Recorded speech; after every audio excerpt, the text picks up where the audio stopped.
This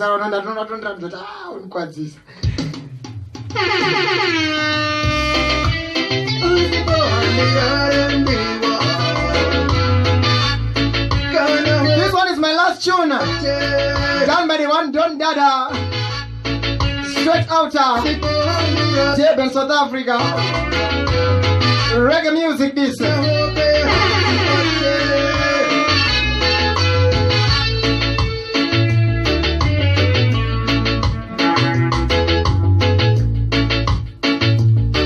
Remember, I've got more programs lined up.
Alright, I'd like to take this time to thank each and